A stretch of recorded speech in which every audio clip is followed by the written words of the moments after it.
আমরা মানুষ খুব অল্প কিছুতেই হতাশ হয়ে যাই এবং কিছু হারিয়ে গেলে তো পাগল হয়ে যাই, কিন্তু আল্লাহ সব কিছু ভালোভাবে পরিকল্পনা করেন। উনি তো সবসময় শ্রেষ্ঠ পরিকল্পনাকারী। আলহামদুলিল্লাহ সব কিছুর জন্য। হ্যালো এভরিওয়ান, আসসালামু আলাইকুম। নতুন আরও একটি ব্লগে সবাইকে আমন্ত্রণ জানিয়ে শুরু করছি আমার জীবনের আরও একটি দুর্ঘটনার গল্প নিয়ে। ঈদের আগে বিভিন্ন সমস্যায় আমার সম্মুখীন হচ্ছে। আমার বড় ছেলে অসুস্থ, ছোট ছেলে অসুস্থ, এবং মাঝখান থেকে এত বড় দুর্ঘটনা ঘটে যাবে আমার জীবনে আমি একদমই ভাবতেই পারিনি, আমি কল্পনাই করিনি যে এমনটা হবে।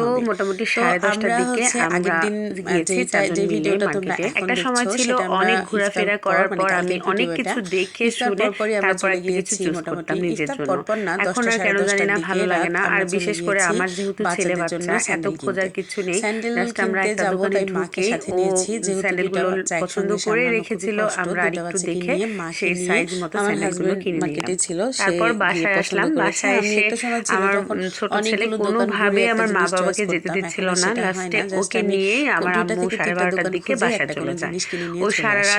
আর যেহেতু আমার ছেলে বাচ্চা এত খোঁজাখুঁজির কিছু নেই, মানে মেয়েদের মতো তো চাকচিক্য কোনো জিনিস ছেলেদের থাকে না। তারপর আমি ওদেরকে স্যান্ডেল কিনে দিয়ে বাসায় আসলাম। আমার বড় বাচ্চাটা ছোট বাচ্চাটা আবার খুবই কান্নাকাটি করছিল মার সাথে যাওয়ার জন্য।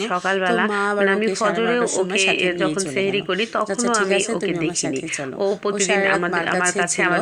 দেন পরদিন সকালবেলা আমি ওকে নিয়ে আসলাম, নিয়ে এসে খাইয়ে এখানে দাঁড় করে রেখেছি। তো এই সময় আমি জানতে পারলাম যে আমার যে পোষা বিড়ালটা যার নাম টাইসন, সে সারা রাত বাসায় ছিল না।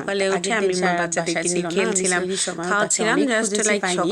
তারপর শুনছি সে নাকি এরই মাঝে খবর পেলাম আমার বিড়ালটা যার নাম টাইসন সে নাকি হঠাৎ করে উপর থেকে নিচে পড়ে আছে। তো আমি গিয়ে তাড়াতাড়ি ওকে নিলাম, নিয়ে দেখছি এতটুকু শরীরে কোনো শক্তি নেই, এতটুকু শক্তি নেই। ও কেমন জানি একটা করছে, সারা রাত খাইনি ভেবে আমি ওকে নিয়ে খাওয়ানোর জন্য চেষ্টা করলাম, দুধ দিলাম, মাছ সেদ্ধ দিলাম, কোনোটাই খাচ্ছে না। তারপর ওর গায়ে প্রচন্ড নোংরা দেখে আমার হাজবেন্ড বলছিল যে ওকে একটু পরিষ্কার করে দাও, ওকে নিয়ে যাই, গিয়ে হসপিটালে নিয়ে যাই, তারপরে দেখো ওখানে কি হয়। তো আমি ওকে অনেক চেষ্টা করলাম পরিষ্কার করানোর, কিন্তু ওর শরীরে এতটুকু শক্তি নেই। আমার এত খারাপ লাগছিল।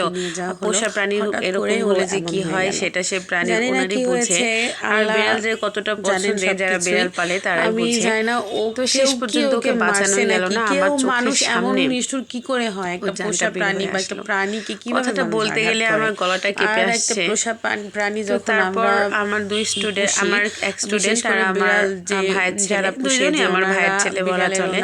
তো ওরা ওদেরকে দুজনকে দিয়ে আমি বলছিলাম যে কিছু করার নেই, বাসার ভিতরে ওখানে ওকে হসপিটালাইজড দিয়ে দাও, আর আমি তো পারবো না এত মাটি খুঁড়তে, তোমরা একটু গিয়ে খুঁড়ে দাও। তো ওরা দুজনে মিলে মাটি অনেকটা গর্ত করে খুঁড়ে তারপর লাস্টলি ওকে খবরটা দেওয়া হলো। আমার বলতে এতটা কষ্ট হচ্ছে, আমি ওকে 5-7 মাস হচ্ছে আমার কাছে রেখেছি। ও খুবই ভালো একটা বাচ্চা ছিল, মাঝে মধ্যে এখানে ওখানে একটু হিসুটিসু করে দিত, কিন্তু ও খুবই পোষা হয়েছিল এবং আমার খুব কথা শুনতো, আমার ছেলের মতোই ছিল।